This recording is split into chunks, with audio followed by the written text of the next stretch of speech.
tardes, compañeros, compañeras y docente. El día de hoy, mi compañera Michelle López y quien les habla, Laura Perafán, les vamos a hablar sobre el tema del retorno de lo reprimido, segunda parte. Este tema pues se deriva en dos categorías. Una de ellas es sobre la marihuana y la segunda categoría es sobre la cocaína. Entonces, para dar inicio, nos vamos pues a trasladar a la década de los años 70. Acá se veía pues el consumo ilegal de lo que es la heroína, la cocaína y el cáñamo, donde pues su consumo se deriva a muchos motivos. También la marihuana pues seguía siendo contracultural y va pues en contra de los valores. Entonces, todo esto genera una disputa política. A lo largo pues, de la exposición les vamos a hablar cómo la política tiene mucho que ver con la legalización, despenalización de todas estas sustancias.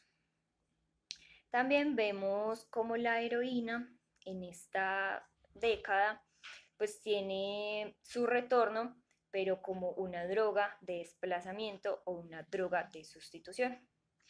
Lo que es el LSD empieza pues como a perder interés y ya no es como una droga pues como de tanto auge.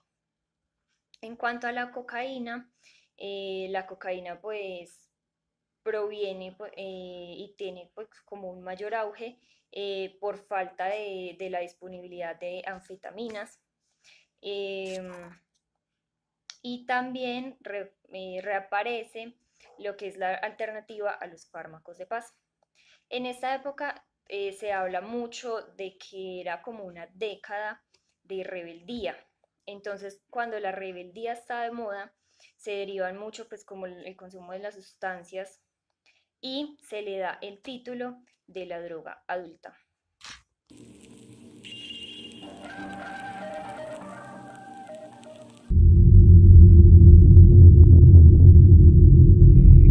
Bueno, como lo mencioné anteriormente, una de las categorías es la marihuana.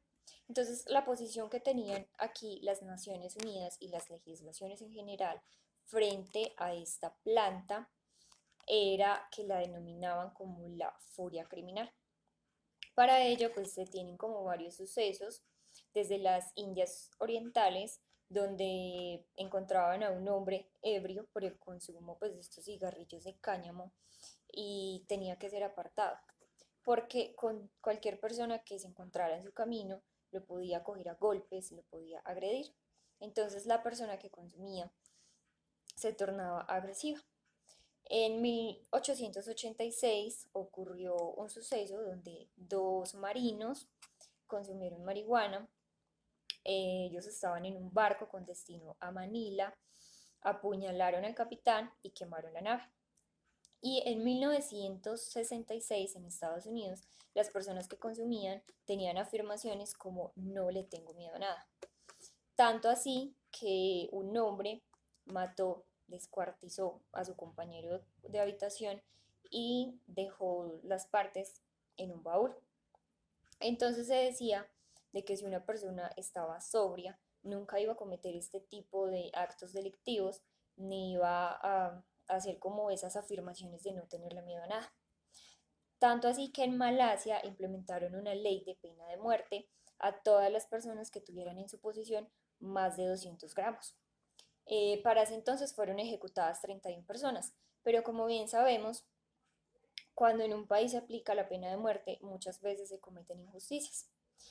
Un caso de ellos es en 1987, cuando un matrimonio francés luchó porque le cambiaran la pena de muerte a la cadena perpetua.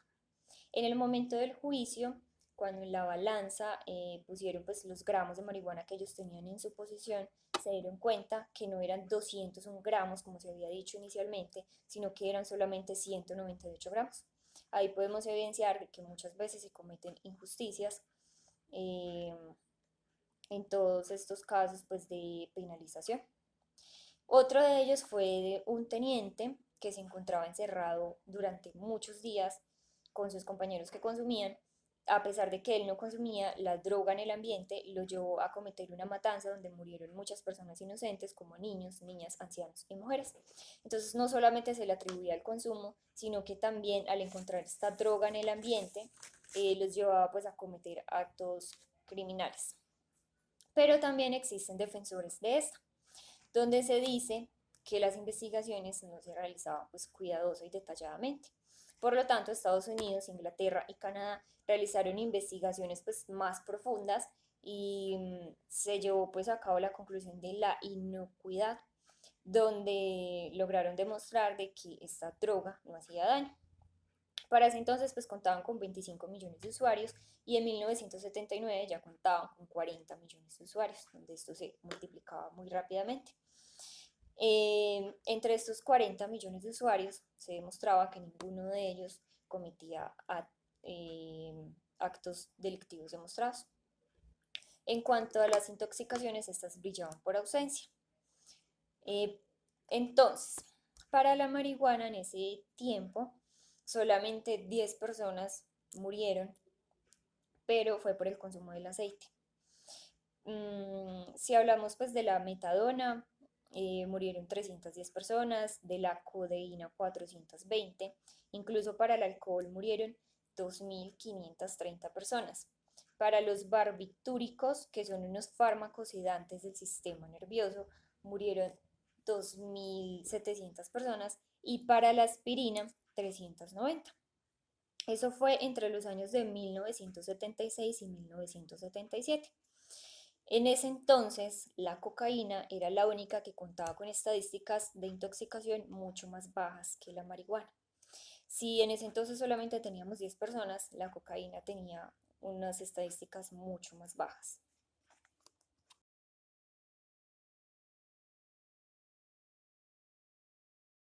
Bueno, ahora les voy a hablar de la reivindicación del empleo. En América se contaba pues con un gran número de fumadores ocasionalmente. Para ello se abastecían de las grandes plantaciones o cultivos de los países como Jamaica, México, Panamá, Colombia y Brasil. Sin embargo, no era suficiente. Entonces también optaron por importar de países como Afganistán, Tailandia, Nepal, India, Pakistán, Turquía, Líbano y Marruecos. Y así tampoco era suficiente para abastecerse. Por lo tanto, en Estados Unidos, principalmente en Jamaica y en la costa oeste, surgió la iniciativa del cultivo en casa o autocultivo. Estos cultivos pues tuvieron resultados muy positivos o como los denominaban ellos, resultados espectaculares.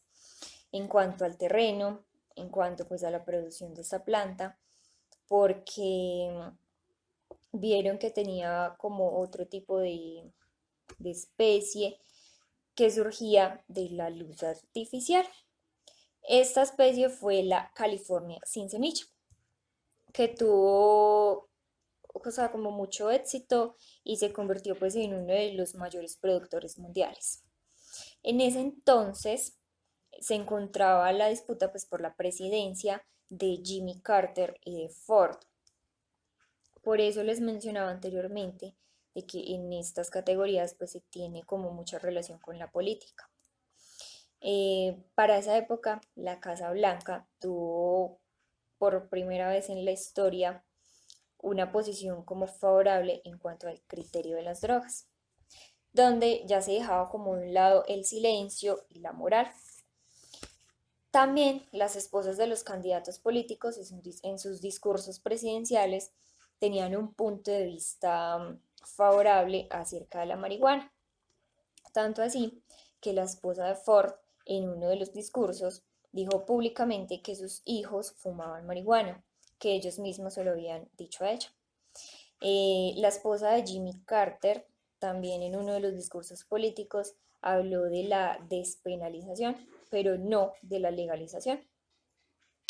De todos estos sucesos surgió un movimiento llamado Proposición 19. Este movimiento surgió en California. Lo que ellos querían era, a través de la recolecta de firmas, lograr la legalización de la marihuana. Sin embargo, pues esto no fue exitoso. Solamente obtuvieron el 33 sobre 100 de las firmas que necesitaban para llevarlo al plebiscito, pero sí lograron algo. Lo que lograron fue eliminar la posición, pues, de, del o sea, de tener la posición del cáñamo, de que este ya no fuera penalizado y no fuera un delito en California. Pero, como bien sabemos, siempre van a existir personas que están a favor y personas que están en contra. Por lo tanto, se presentó una denuncia en 1977 donde se había hecho en el gobierno de México una extorsión del valor de 40 millones de dólares para que ellos rociaran con un tóxico llamado gramosoni los cultivos de Estados Unidos. Cuando la DEA realizó pues como esta petición de rociar los cultivos con tóxico, no tuvieron en cuenta de que el tóxico era mucho más dañino para los pulmones, o sea, les causaba mucho más daño a los seres humanos el mismo tóxico que la marihuana como tal. En cuanto a la despenalización, en 1982 los dirigentes pues ya no ocultaban la simpatía por el uso recreativo de la marihuana. Por lo tanto, se modificó el artículo 344 del Código Penal, donde ya se eliminaron los años de prisión por el narcotráfico y se despenaliza la posesión de las drogas. Y esto es llevado al Plan Nacional de las Drogas. Entonces la marihuana ya se convierte más pues como en cuestión de estilo y de moda. Y es denominada la droga blanda. Incluso el alcohol ya es denominado una droga dura. Pero se dice que cuando se le hacen estas denominaciones a la droga, no se tiene en cuenta pues la ambivalencia, no se tiene en cuenta lo que es el abuso y como los efectos pues, que producen en las personas. Sin embargo, la marihuana sigue siendo denominada droga blanda. En cuanto a España, cuando llegó pues la despenalización de la marihuana, esta pues ya tuvo una caída muy notoria entre los consumidores, ya que ellos afirmaban de que dejaba de ser divertido y que se pierde el valor ceremonial. Entonces eso nos lleva pues como a una conclusión de la disputa que siempre se ha tenido sobre la legalización o no legalización de la marihuana. Y en España pues tuvo un efecto de que ya la persona dejaba de verlo como algo atractivo al ya no ser prohibido. Por último, en las investigaciones pues se dieron cuenta de que las conclusiones eran irrelevantes porque estaban utilizando incluso 100 veces más gramos del que era aprobado por las personas que se iban a estar como en este experimento, en esta investigación.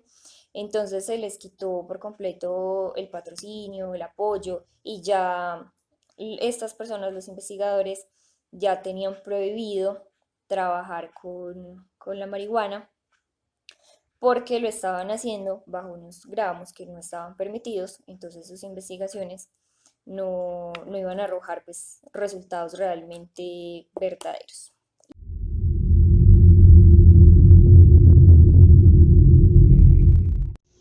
Muy buenas tardes para todos.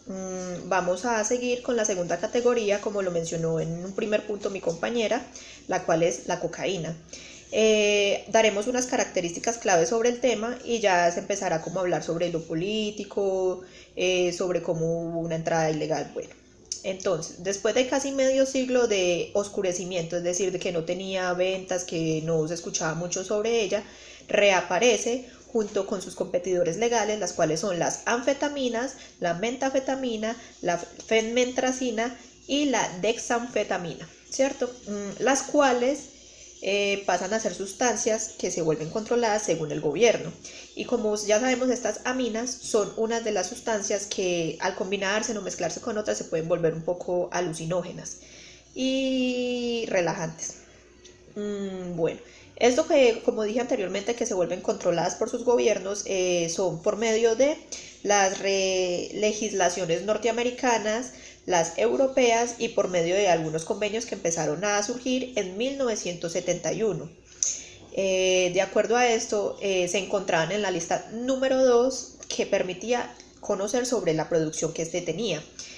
Y el reconocimiento que tenían en ese tiempo era de drogas. Siempre se conocían estas sustancias como drogas, hasta que deciden cambiarlas a medicamentos para poder empezar a ingresar estas drogas en el mercado de manera legal. Medicamentos que se encontraban para adelgazar y para combatir el desánimo. Para adelgazar, pues lo tenemos en cuenta como ya se empezaban a usar los estándares de belleza, perdón, tanto hombres como mujeres querían entrar a esto, y como por no medir consecuencias era tanto su afán que no investigaban, o muchas veces de los vendedores no les daban como las consecuencias que tenía el consumo masivo de estas drogas, que muchas veces generaba adicción y dependencia de las mismas, al igual que las del desánimo, ¿cierto? Porque muchas veces se ven como trastornos de tipo depresión, entre otros. Bueno, en 1975 salían unos cálculos, los cuales fueron que alcanzaba un 20 de 100 de las sustancias que se encontraban disponibles y un 80 del 100 del mercado que se encontraba en potencia. Bueno, de acuerdo a esto podemos encontrar también que no solo los médicos o ya ciertos mercaderistas querían como utilizar estas sustancias, sino que también los dentistas, ya que ellos usan benzocaína, lidocaína y procainol, las cuales eran como para relajación muscular y para evitar un poco el dolor de ciertos tratamientos que querían implementar. Otro de los datos que podemos encontrar de la cocaína es que no era algo muy rentable porque te generaba un alto costo. Entonces, a mayor costo era muy poca la adquisición de esta, para lo que decidieron como buscar un favorecimiento en el volumen de producción, o sea, incrementar la producción, bajarle un poco el precio, y de esta manera el público ya podría adquirir esta sustancia o producto como ya se conoce en el mercado. De acuerdo a lo que les mencioné anteriormente, pasaremos al primer punto, que es el redescubrimiento en Estados Unidos. Después del descenso, o sea, el bajón que tuvo o que presentó las grandes cantidades que estuvieron circulando sobre estos estimulantes, se van a plantear tres factores que ayudan como a explicar o a comprender el alto interés que comienza a tener los mercados como por volver a tener adquisición sobre la cocaína. En un primer punto, se explica como en el caso de la heroína, que fue de una manera lenta y buscando como estratégicamente cómo volver a tener como esa distribución y empezar a poner unos puntos donde las toneladas de este producto pudieran empezar a tener un alto volumen de producción y de ventas, y que no fuera prohibitivo a nivel de precio, es decir, que fuera accesible a él. En algunos países se dice que esto se empieza como a volver como un negocio rentable, ya que muchas personas inescrupulosas comienzan como a hacer como a fabricar más sobre este producto, y a veces pueden como adulterarlo. En un segundo punto es como la creación de las poderosas redes de contrabando y distribución, como lo conocemos muchas veces, el narcotráfico.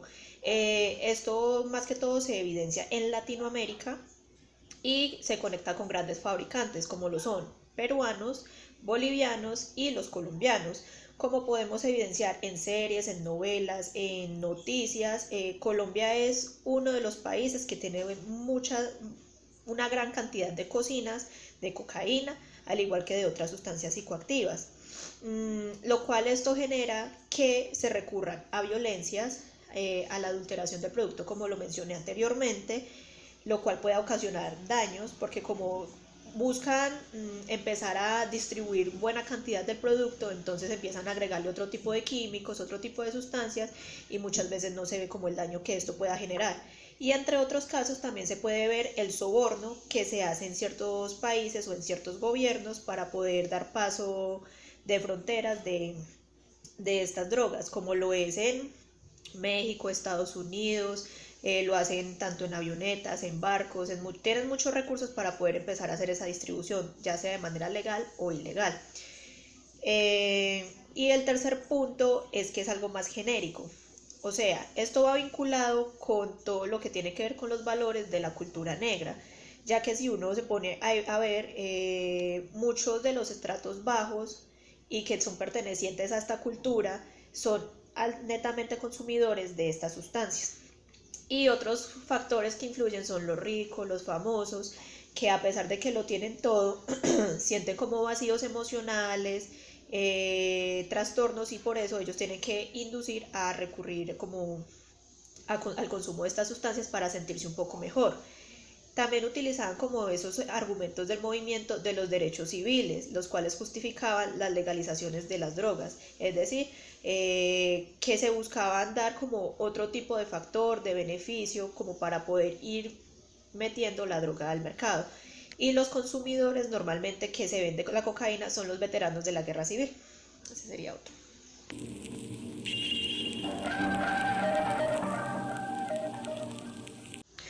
Bueno, pasando al segundo punto, la economía de la prohibición, podemos evidenciar el rápido incremento de la demanda pues, en caso de esta droga y también sobre su pureza. Es decir, como en 1974 los laboratorios de Park-Chem empezaron a examinar 40 muestras en donde arrojaban unos resultados y determinaban cuáles eran las medidas que tenían esas sustancias, las cuales iban del 60% al 100%, es decir, encontraban un porcentaje las cuales no eran puras, sino que estaban adulteradas, lo cual lo motivó a comenzar a salvar vidas, evitando como la difusión de estas partidas adulteradas y advirtiendo sobre los peligros concretos de cada momento y lugar. O sea, no en todos lados se vendía como tal la cocaína pura, sino que como habían unos traficantes, los cuales eran muy inescrupulosos, los cuales empleaban otro tipo de sustancias en vez de ser la cocaína. En este caso era la procaína, la novocaína y en vez de lidocaína y densocaína, lo cual esto lo fueron administrando en hospitales y en otros tipos de centros de salud, de atención, las cuales se volvían como más peligrosas para la administración por vena, ocasionando otro tipo de daños, otros tipos de adicciones, y pues esto era algo que no se lograba como controlar mucho. Bueno, pasamos a un tercer punto, el cual es la política de la cocaína en Sudamérica. Bueno, respectando a lo que va con la situación en los países productores, las calamidades que se van evidenciando son de carácter ecológico y humanos, lo cual se ve montado para erradicar en estos cultivos donde se ven estas drogas, lo cual también no permitía como evitar el aumento anual de estas extensiones, o sea, cada año iba como creciendo y creciendo este aumento de la expansión de las drogas. Ya en Ecuador y en Venezuela, hasta Chile y Paraguay, había como cierta expansión. En Brasil, Paraguay y Chile poseen unas instalaciones donde están las refinaciones y las plantaciones como tal. Y lo que es en Colombia, Bolivia y Perú viven básicamente de la planta y el alcaloide.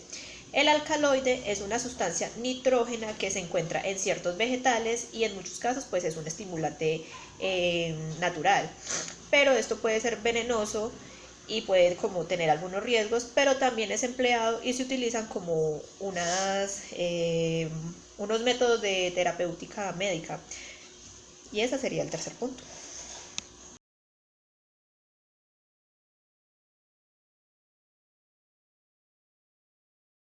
Finalmente le damos paso al cuarto y último punto, que es la penetración de lo ilegal en la ley. Podemos evidenciar que en países productores surge una extraña pero estrecha relación o complicidad entre traficantes o instituciones, ya sean de índole legal o índole ilegal.